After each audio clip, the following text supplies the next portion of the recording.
met and I'm speaking about community and my work and joining ideas together. I want to thank Rabbi.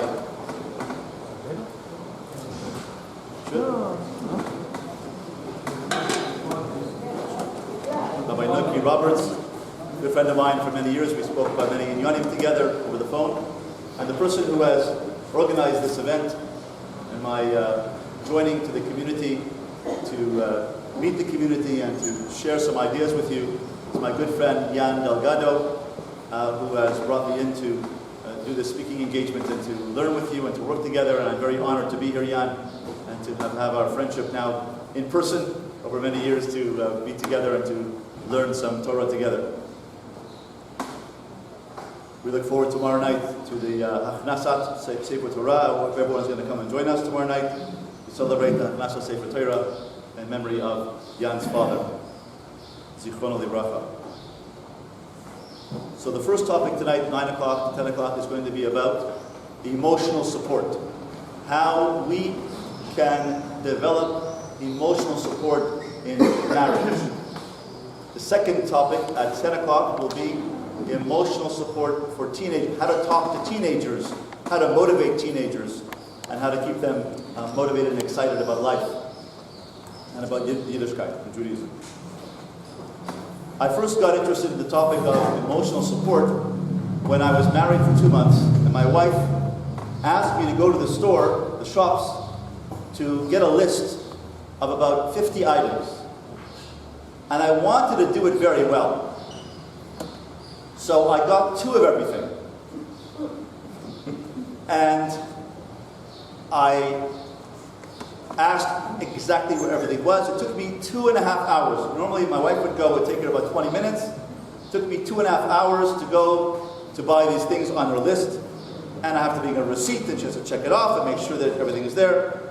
So I came home and I said, "Dear, mission accomplished. Here are the items you asked me to buy." She looks at the list, she looks at the items, and she says, "Where are the bananas?"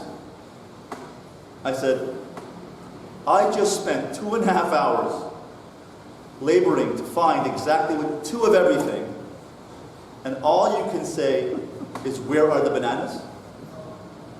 She said, "I wanted to get you make a banana cake, and there's no bananas, so how can I make a banana cake if there's no bananas?" I said, "But why are you so critical? You didn't focus on all the 49 things I did do. You only focused on one thing I didn't do." She said, "You have a low self-esteem problem." You gotta speak to the rabbi, right? I go, "No, you have a criticism problem.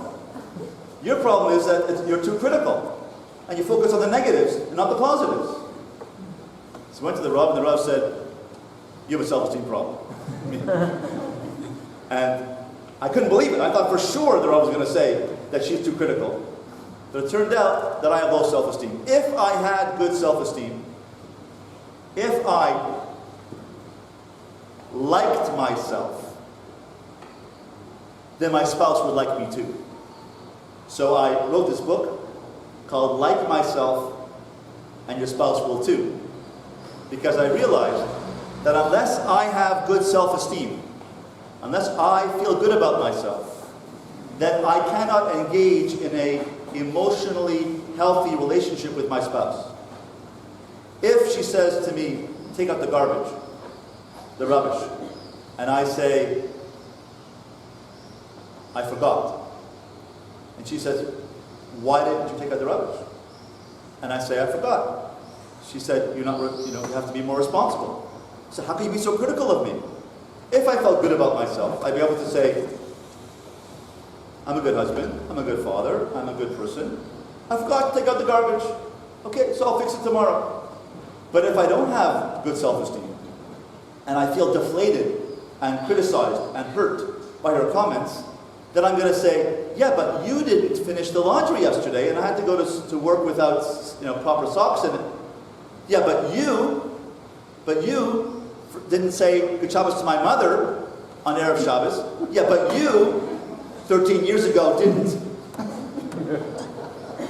So we get into this escalating repercussions, all because of my low self-esteem.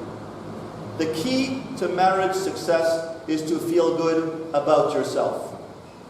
Unless you feel good about yourself and shalem within yourself, then you are going to get into marriage difficulties.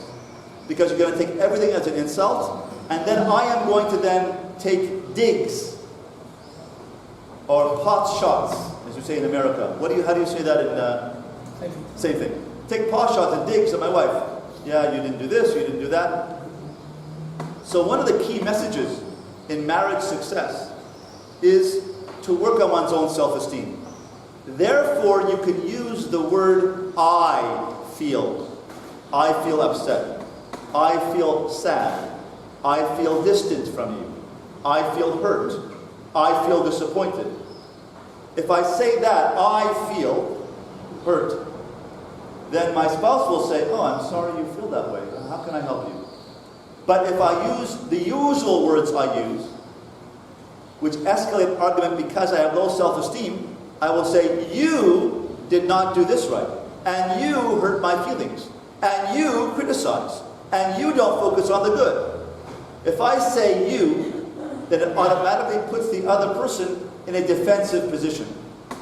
So one of the keys in marriage success is not to use the word you, but to use the word I feel. So I want to share with you some thoughts tonight.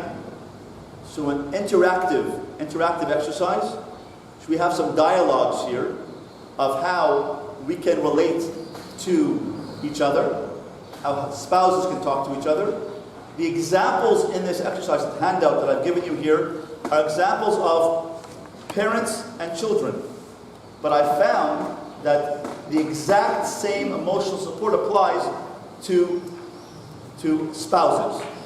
So when it says here child, it really means spouse. So I want you to use the word child and interpose it with the word spouse to understand how we can give emotional support to each other. For this example, I would wonder if I could please have some people from the community to play out certain examples here. So can I have a volunteer? Is there a husband and wife here? Are there any husband and wife here? Yeah, but my wife is not here. I don't mind. Unless, I can borrow one. For vocabulary. I need a husband and wife team. Is there anybody here? You volunteer? Jan, do you have a Fatosh here? Bakasha. She's not here. Ruthie, come. Simon, come on up. Where's Ruthie? Ruthie, come. Excellent. Come. Ruthie, Simon. I'll come up if she does. Okay, Ellie comes in. Let's look at page 32. Page 32.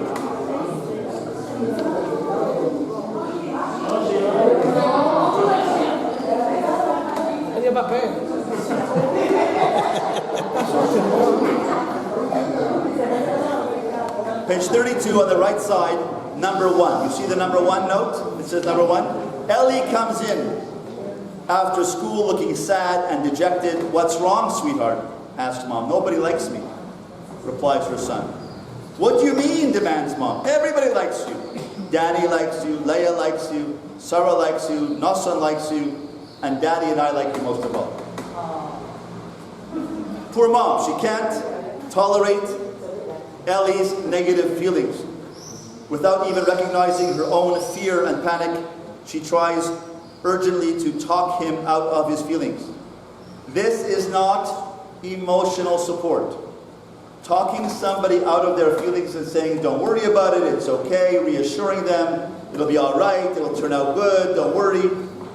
That's not emotional support. Emotional support involves listening and accepting. What Mom should have said when Ellie said, nobody likes me, is really, that's so sad. I can see you really feeling badly. With this acknowledgement, and acceptance, Eli would have gone on to explain that he had a fight in school that day and that he felt rejected. Most likely he would then be able to do some problem solving after his emotions are released. While acknowledging and accepting Eli's feelings helps to release them, reassurance actually increases insecurity. Telling somebody it's okay, don't worry about it, that's not helpful. But that's what we always do. We always want to say, don't worry, I think I'm going to give emotional support to my spouse by saying, all right, don't worry about it. Don't make a big deal about it. It's not a big deal. Minimize it. It's okay. I'll take care of it. By mom attempting to reassure Eli by naming all the people who like him, she distracts him momentarily from his inner reality. It does not, however, remove the bad feeling. Bad feelings must be released. When a spouse is feeling badly, and that's the key to marriage success. It's very easy to be supportive of each other when things are going smoothly and swimmingly. It's very easy to be supportive when you're having a chasana, you're having although there's pressure when we're chasana, pressure for a simcha. There is pressure on the family. But when things are going beautifully, you don't need each other. Things can go on by yourselves. You can run your life by yourself. It's when things get difficult, that's when emotional support is necessary, and that requires a skill. Emotional support is a skill that women know, and gentlemen, most of us don't know. How do I know that? Well, I didn't know it. Maybe you know it, but I'm perhaps saying things you already know tonight, right? But perhaps as I will remind you of things to remind us, a refresher course in emotional support, even though you may know it already. I did not know it, and most of the clients that come to me in my practice do not know this, and they're shocked to hear how a husband can be emotionally supportive, and a wife can be supportive back. And I'll tell the wives shortly how a wife can be supportive back. But I believe that this is the crucial point in marriage. That marriage lives in this idea of giving emotional understanding, emotional acceptance, emotional support. And we have to learn how to do it without being afraid of bad feelings, without being afraid of sadness, without being afraid of depressed feelings in our spouse. We have to be able to contain it, to accept it, to embrace it, and say, I'm here for you to process those feelings together. That's how you release feelings. Not by saying, don't worry about it, it's okay, everything will turn out okay, have emunah, believe in Hashem. That's not the right way of emunah. Everything will be okay. Maybe things won't be okay. Emunah does not mean faith in Hashem. Emunah does not mean faith and belief in Hashem. Emunah means faithfulness to your commitment to believe in Hashem. Emunah does not mean faith, it means faithfulness. An ongoing commitment to maintain your faith in the face of adversity. That's what Emunah means. Not I believe in God. It's easy to believe in God. Look outside. Amazing that your beautiful shul here has pomegranates growing in the courtyard. It has oranges growing here. It has the tallest palm tree. The tallest palm tree in the country. In your courtyard. You walk by every single day and you see the rock, Sur, Tamim Poalo. And I spoke to the girls this afternoon in the youth club. And I talked about, you realize that you walk by this Sur every day? What does the Sur mean to you? This rock.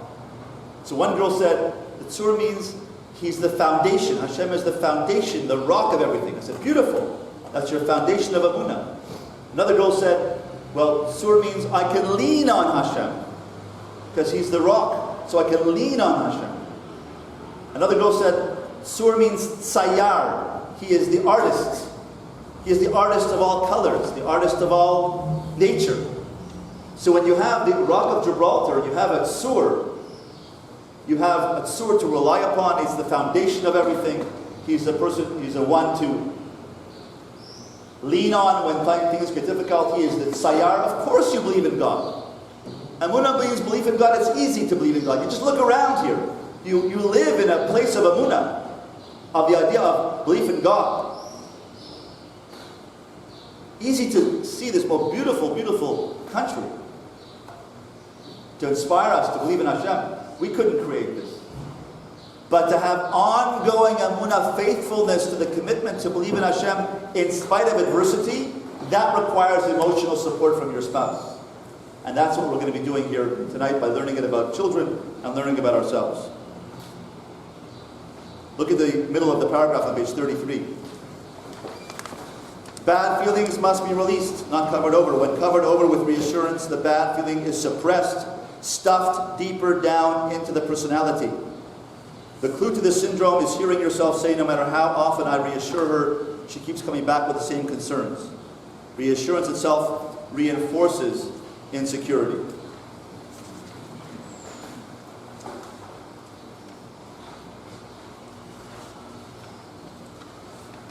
Let's look at the second page, page 36, next page with the number 2 next to it.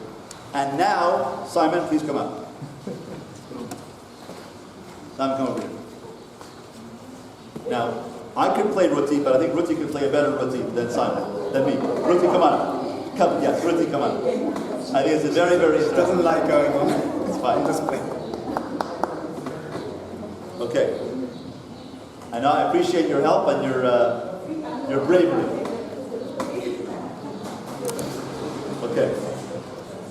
So, Ruti, you be the child, and Simon, you be the parent. Who's the husband, who's the wife? You're right now. You're the wife and you're the husband, and in this case, it's child. But really, we're talking about wanting to do something that you don't want to do.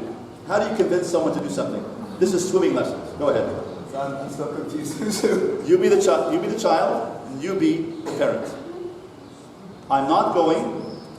I'm not going to any more swimming lessons. I don't like it anymore. Anyway, I don't have a swimmer working. You need to get strong in the deep end. I still want you to continue lessons. I hate going. Well, you have to go until I feel you're safe. I hate it. I'm not going. Did that work, Simon? No. Try better. Okay. Oh, You have to right. try harder. Simon. Okay. Let's go again. Let's try the second dialogue, which is better, and where now the parent or husband is now going to get it right. Okay. Go ahead. So sorry. That's all. Okay, I'm not going to any more swimming lessons. I don't like it anymore. Anyway, I don't know how to swim. Anyway, I know. Go I on. know how to swim. Sounds like you're tired of your lessons. They aren't fun anymore? No, I don't like the new teacher either. Oh, that's frustrating. It's not much fun to go when you don't like the teacher. The problem is, I want you to get a little strong in the deep end. I want you to be perfectly safe in the water, and I'm not comfortable that you're quite there. Probably 1 or 2 more sessions will be enough. I don't want you to stop until I know that you're really safe. All right, but just 1 or 2 more sessions, no more. Okay, we'll keep it to that as long as you pass the deep end test, okay? What was there in the second dialogue? Bravo. What was there in the second I dialogue? think that's the last time I'm gonna get to this. Validate his feelings. Right? What words did Simon use to validate your feelings in the second dialogue? He listens to my problem. He listened to my problem. Right? Now, let me ask the wives here. Are wives intelligent enough to solve your own problem when you bring it to your husband? Let me hear a resounding yes. Right. Women are intelligent enough to solve the problem. They just want to be heard. Oh, I see. They want to be heard. So what does it mean to be heard? You didn't solve the problem here. You didn't solve her unliking of the teacher or unliking of her swimming lessons, did you? So when a husband is solving the problem, he's not fixing the problem. He's just empathizing with the problem and hearing his wife. And therefore she feels validated and understood. Does that make the problem go away? No. But it makes the person feel understood and validated by feelings count. That's called being there. Now, I want to thank you so much, and thank you. Thank you. I get a free book for that. Absolutely. Absolutely.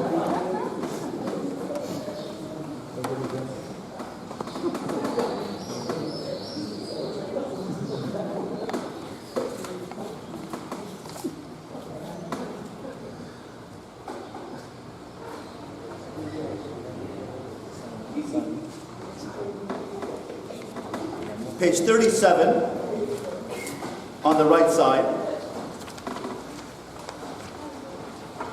Now that we have someone to break the ice, could we have another volunteer? Another volunteer. What do you say? You have much choice. Atosh, can you?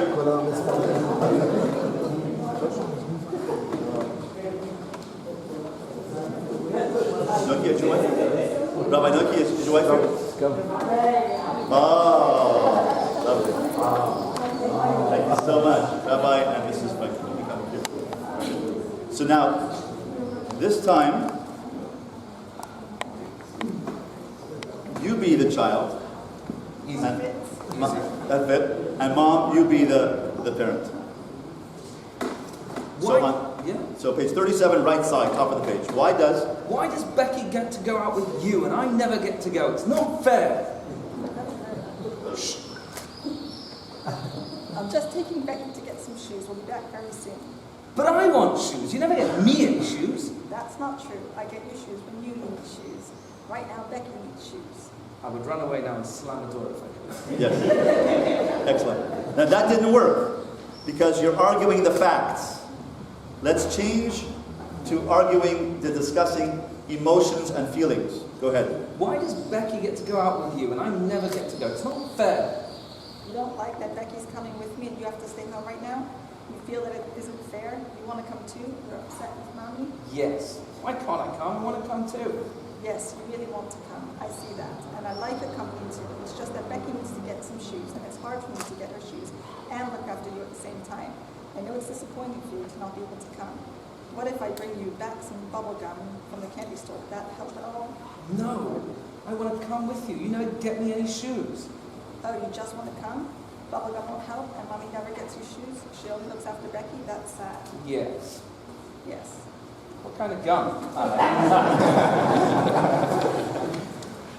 was thinking of your favorite red bubble gum. Can I have 2 pieces? Yes, I'll bring you 2 pieces. We'll be back very soon. Bye-bye.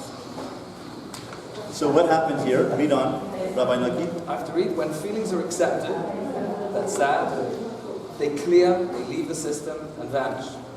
The way to change a feeling is to accept it. And there's no other way. Once the painful feeling leaves, solutions can be found. Excellent. Bravo. Bravo. Thank you, Rabbi. So we see here that the mother was reflecting the feeling and saying that's sad. And she kept persisting, staying with the feeling that it's sad, difficult, c'est difficile. It's hard for you. Until the child felt heard and understood, or the husband feels understood, or the wife feels understood. So whether it's a child or the wife, you must persist in saying, sitting with the person and working it out and letting them vent. But if I have low self-esteem, my wife was complaining about the car. We have a car rota. We live by rotas in Baltimore. So the yeshiva and the Yaakov are about 15, 20 minutes away. So it takes about 45 minutes to do the rota, and if you're not on time, you'll be late, and then you get a late note. And so I frankly don't understand these late notes things for car rotas because it's the parents' fault not driving the rota on time that we blame the children to give them a late note. I don't really get that. But I'll discuss that with the headmasters later. But as far as giving children late notes for coming to school late in the morning, I mean, the kids are driven to school, right? Unless in this country you walk to school. But do you walk to school here? Yeah. Oh, never mind. Okay. But so we had rotas. So my wife was very, very upset because there was a particular family that always was late. The children were never ready on time. And we had to wait 5, 7, 10 minutes. And that threw off the whole schedule, and that caused, so she was on and on and on about the rota and how difficult this person was. And I said to her, that again? rotas again? Come on, like, can't you be resilient? Can't you just like let it go off a duck's back? Can't you just move on? Like, on and on and on about this rota thing. And I'm getting very frustrated and getting upset with her, because why is my wife so difficult, right? But I didn't know this yet. I didn't learn this yet. I was still a lawyer then, not a psychologist. When I became a psychologist, I figured it out. When I was a lawyer, I said, get over it. There's a problem, figure it out. Change carpools. Forget about this lady. Or leave the kids there. Can't do that, etc. When I became a psychologist, I said to her, I see how bothersome this is for you. Yes, it is. I see how difficult this is for you. Yes, it is. And this person is really frustrating you. Yeah. So I learned the technique of being there for my wife. Now, after 30 years of marriage, I have thanked my wife for the kugel that she makes every single week. Now, that's 50 Shabbosos a year, plus 13 Yontifs. That's about 63. 63 kugels a year. She makes potato kugel, she makes Lakshan kugel, she makes sweet kugel, she makes hot salt and pepper, she makes Yerushalmi kugel. Every single week I was a good husband, and I have been a good husband. And I've thanked my wife for 30 years for every single kugel. She makes kugel, I said, thank you, dear. Excellent meal. Suda, fantastic meal. That means that I've thanked my wife for 1,861 kugels so far. And a little while back ago, right? I have been there for my wife and been supportive and been loving and been thanking her for the kugels 1,861 times. That's 30 times 63. And she said to me a while back, she said to me a few weeks ago, she said, how come you're not there for me? I said, what? I'm not there for you? I've thanked you every single Shabbos and Yontif for 1,861 kugels. I said, thank you for every meal. I didn't just say, here's the meal and say, leave the table. I thanked you every single time. I said, isn't mommy making a good meal? Isn't she making a great kugel? Rah, mommy. Right? And she says, why aren't you there for me? I go, what do you mean? Why are you there for me? She says, you're there for my kugel, but not for me. So you could just buy it from Tamir. It's called Tamir. Tamid. Buy the kugel from Tamid and thank them. What does that have to do with me? What does it have to do with my effort for the family, my kochos for the family, my mesiras nefesh for the family, my peeling the potatoes and the onions for the family? And I don't feel well, and I have a sore throat. I'm not feeling well. I'm the kids and the carpool and the running, and I have to work. What about that? And I thank you for the kugel. What are you talking about? I said, you're not saying anything about me. You're not saying anything about me. You say something about the kugel, but not about me. So I figured out that I'd say the following. I said, dear, I really appreciate the effort and the kochos you put in, not only the Shabbos, but every Shabbos, to make the Suda, make the meal, and how hard you work. And you work for 4 hours to make the Suda, and we eat it in half an hour. It's like it goes away in a half an hour, or 45 minutes, or an hour, and you spend 4 or 5 hours making a Suda, and a beautiful Suda, and a table so beautiful. You really set the foundation for our Yiddishkeit.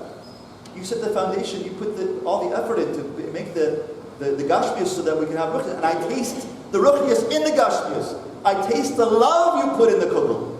I taste your heart and your warmth in the kugel. I appreciate it. I feel connected to you when I eat this kugel because I feel your love in the kugel. She said, don't overdo it.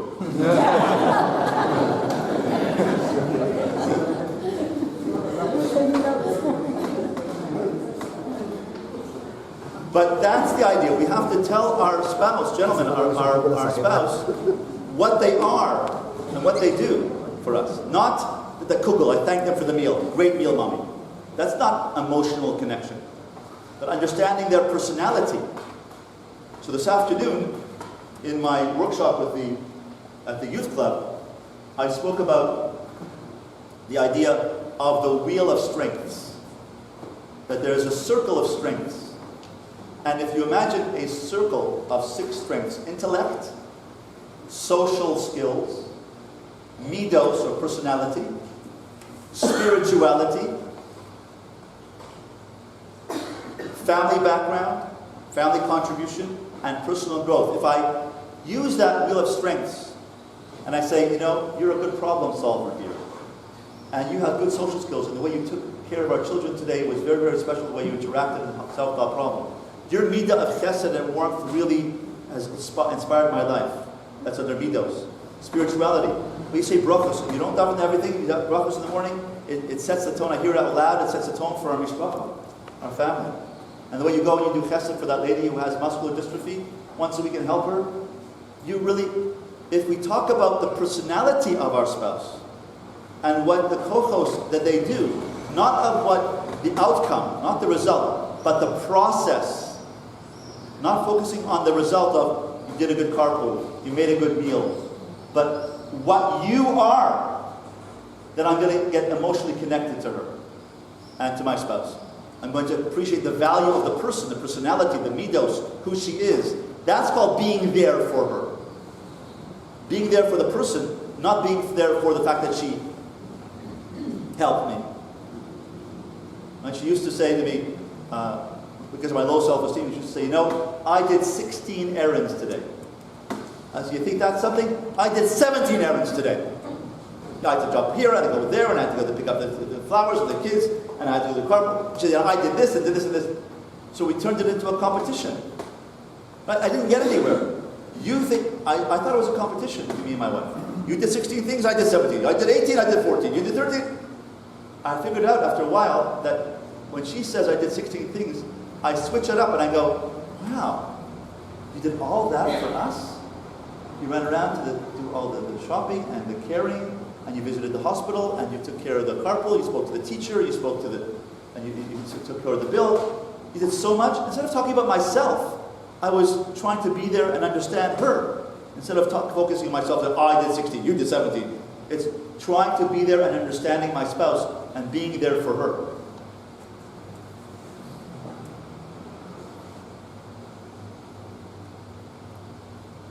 Here's one on page 34, which is the hardest one. This is when someone is depressed. How do we support a spouse when the spouse is depressed or a child is depressed? How do we do that? Now for this one, this is very difficult. So I'm going to call up, perhaps Rabbi Hasid can help us with this. Rabbi Hasid, will you help us? Me and you? I'll do it, you and me.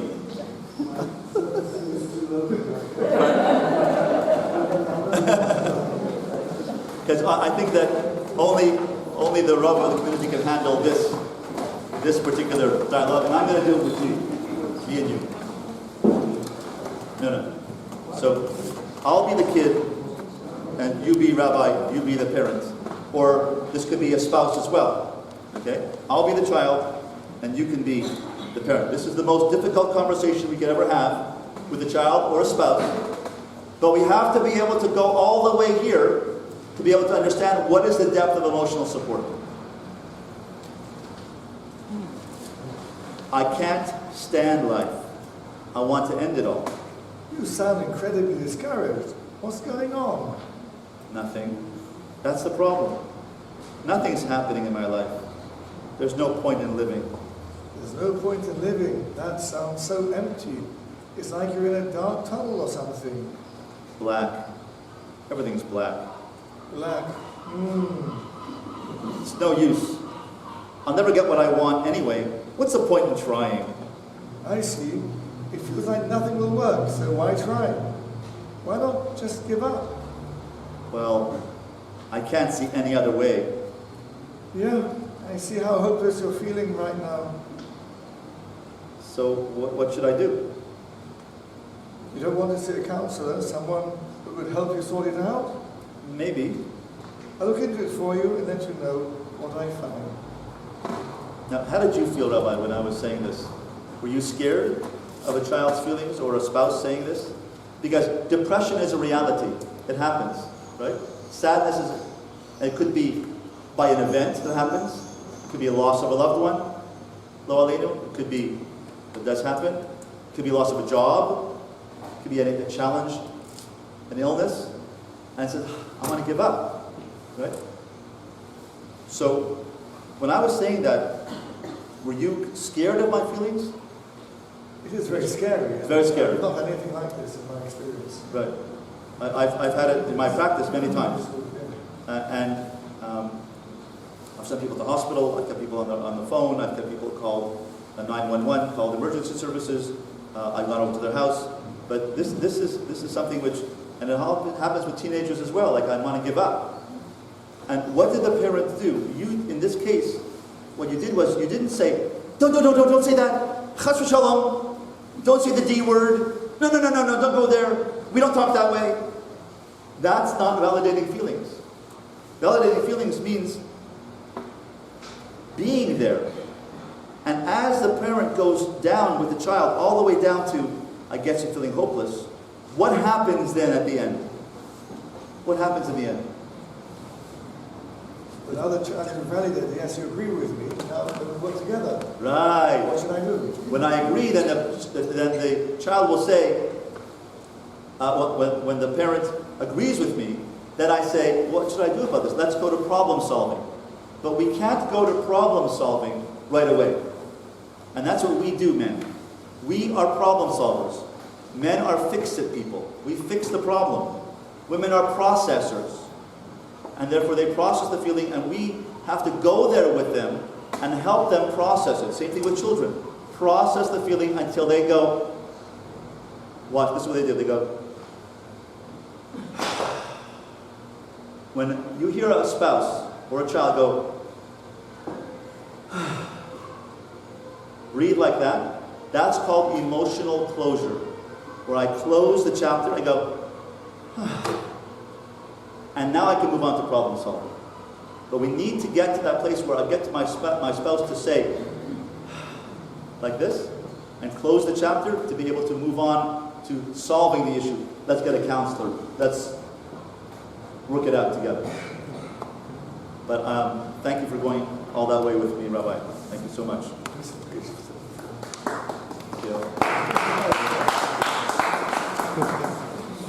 So last page, page 31. This is the system. Here is the system we've just discussed. The three-step system of emotional support is number 1, page 31. Note number 5 on the right side. Acknowledge when a child, when a spouse shows any kind of emotion, happy, sad, scared, disappointed, angry, frustrated, excited, confused, annoyed, acknowledge it. Do this by naming the feeling. Say, I see you're upset. You look worried. You're mad at me. That's the hardest one. To be able to be emotionally supportive when my wife is mad at me is very difficult. If I build up my self-esteem and say, I'm a good person, I have intellectual skills, I have social skills, I have good midos, I'm a family man, I lead my family, I provide the best I can, I am a spiritual person, I try to grow my Yiddishkeit, I'm a valuable person, and my wife is mad at me, I can say, I'm okay, let me talk about how you're feeling about the situation. But it's very hard for us men to be able to be supportive to a wife if we feel criticized.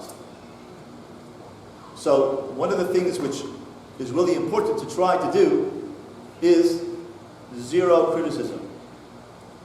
And I want to propose an experiment, and I'll tell you why.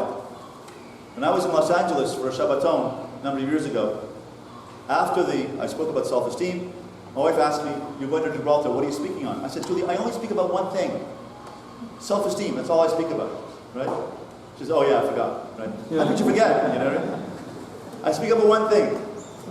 Because I think that's the mission in life, is to be able to have self-esteem and feel good about yourself. That's the basis for everything. in school, in marriage, in work. And I'm giving a workshop tomorrow at Hyperion. And I saw it at the airport. At the airport, there's a sign, Hyperion Wealth Management. I said, wow, take a picture of it. It was unbelievable. I said, Jan is famous at the airport. You know what I mean? It's gewaldig. I saw Hyperion, the sign of it. Very beautiful ad. Now I'm having a senior moment. I forgot what I was saying. Self-esteem at work.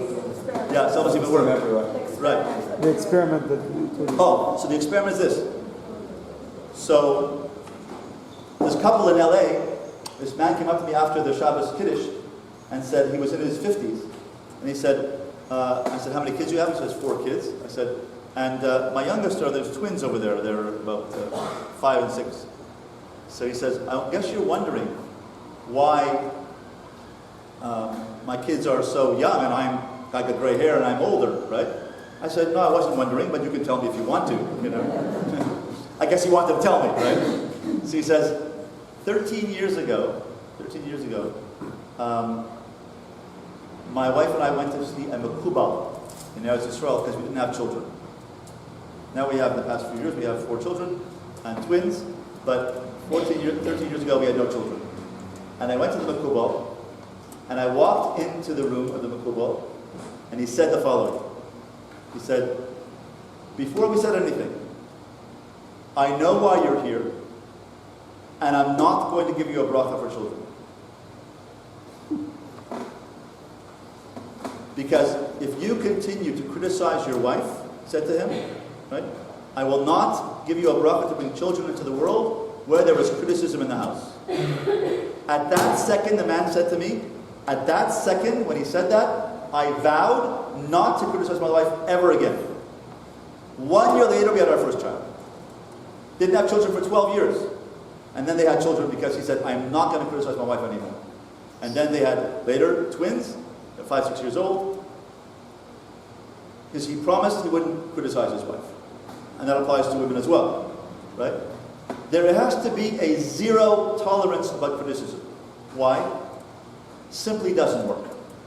Why shouldn't you criticize? Because it doesn't work. Why didn't you do this? What? You. You could say, I'm feeling sad. I'm feeling upset, but I'm feeling hurt. But you made a mistake. You didn't turn on the light bulb. You didn't fix the light bulb. You didn't do this. You didn't do the dishwasher. You don't make enough money. You don't do this. Criticism must stop. Because it destroys, it poisons the atmosphere in the home, and it causes the shalom bayis to suffer, and it causes the children to act up. Children act up when parents are not on the same page. Children don't behave, and they cause lobbyist problems because they want, psychologically, the parents to push themselves to work together. So they act up on purpose in order to force the parents to work on their marriage to become stronger. But one of the keys is zero criticism. And when there is zero criticism, and there's only positive, the wheel of strength, the 6 items I mentioned, which are you use your intellect today, your social skills, your midos, your ruchnias, you're a family person, you contribute to our family, you're growing. If you say these things about a person, and about your wife or about your husband, and you validate them, and you say, and wives, the key thing to say to a husband is, I believe in you. Slowly, quietly, in a low voice. And one of the key voices of marriage is a level 1 voice. We usually speak level 2 voice. Hi, what's for supper? What time the kids? What time's the rota? What time's the shul? What time you're going here? And level 2. Level 3 is, don't you ever run on the road again like that. Level 3. Level 1 voice is, I believe in you. It's a low, quiet, sensitive, loving, intimate voice. That's the voice of marriage. Level 1 voice. Now level 2 can be good for business transactions in the marriage. Pick up this, go there, organize this, but when you talk to each other about important matters, level 1. Level 1. So my proposal is this. Mirz Hashem, I'm here for one more day. and I'm going to, God willing, see the whole community. I hope everyone's going to come to the Nasat Sefer Torah tomorrow evening. What time again? 6:15 for the writing of letters and the celebration. And I'm going to give a 15-minute talk at 8:30. At 8:30 tomorrow night. So I hope everyone comes. I wanted to propose something. I don't know what level of support and criticism we're all at. We can always grow. We can always get better. I want to propose 24 hours. I want to challenge you, everybody here, 24 hours of zero criticism in your marriage, next 24 hours, and only positive speech. Let's see how it goes. I'll see you tomorrow night. You'll tell me, you'll tell me how it goes. Now, if you come over to me and you whisper, that means that you were not following this before, so don't do it to me publicly. Do it on the side, right? Because I don't want to know, right? But guess what? I do the same thing, right? I have to catch myself from criticizing my wife. I have to stop it, right? And I have to practice what I preach. I'm talking to myself, right? You can listen in. But I am working on it myself. But if we try for 24 hours, the next 24 hours of just being positive, just being supportive, emotional support for 24 hours, I guarantee you that the tone of your home will change. And that goes on to the second point, okay? As you acknowledge, number one, on the right side, as you acknowledge, make sure your own facial expression, tone of voice, reflects the feeling. Say, you seem sad about it. Or a strong tone, I can see you really don't want to go swimming.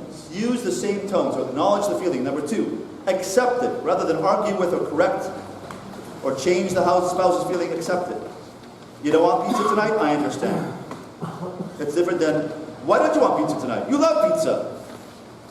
And the third one is be with. Let the person sit with the feelings and let them process it. So the 3 steps are acknowledge the feeling, accept the feeling, and be with the feeling. Those 3 steps are the 3 steps of emotional support. So I want to end with this story, and then we'll take a break. And those who want to stay for the talk on teenagers, we'll have some refreshments, and then we'll have the talk about how to motivate teenagers right after this one. Okay, so please stay if you can. I have a student of mine who's becoming religious. So I send her to my friends' houses for Shabbat. Different houses. I said, Jennifer, how's it going? She loves it. Candles and the blessings and the children and the challahs, and she comes over before a Thursday night and makes challah with the housewife. And I said, fantastic. She says, but there's one thing that's a problem. I said, what's that? He says, why is the blessing that the father gives to the children Friday night so loveless? I said, what? What do you mean loveless? She says, well, the father lines up the 6 kids like this. And you know those old-fashioned typewriters? That goes ding, ding, ding, ding, right? It's like, and half the time the father tries to give a bracha to the kiss to the child, and the kiss misses. Forget it. Right? She says it's an opportunity lost of emotional connection between the father and the child. So I said, do I do that? You know what? I do that. It's like, I want to get to the soup. Let's go. Right? Right? It's like ding, ding, ding. It's like everyone is 4 seconds. You see, I said, you know what? I do that. Came Friday night. Rivka came over and I went like this. Yisimech Elokim Kesara. Rivka. Rachel Vadaya. Yivarechecha Hashem. Yishmerecha. Ye'er Hashem. She looked up at me like this.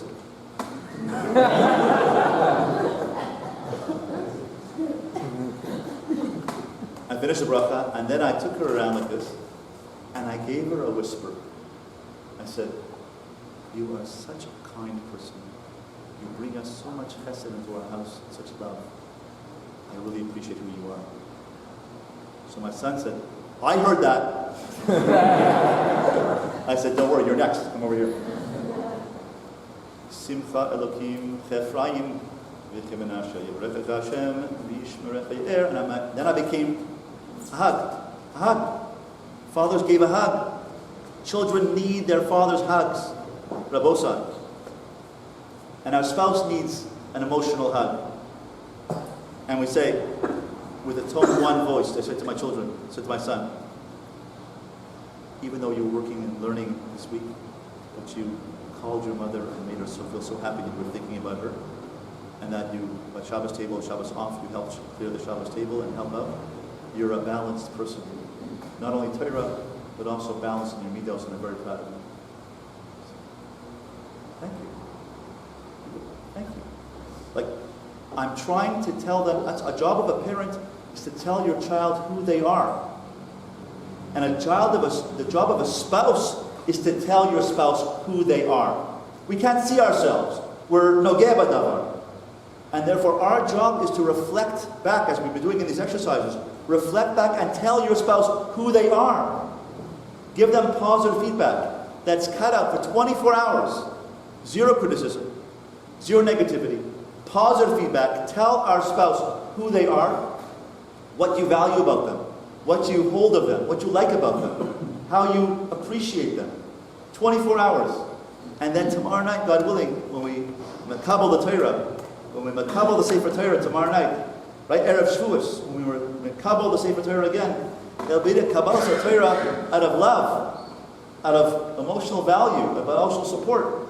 And that way, our shalom bayis will increase, and we'll bring shalom bayis from Hashem into our lives as well. Thank you. So, please join us for refreshment.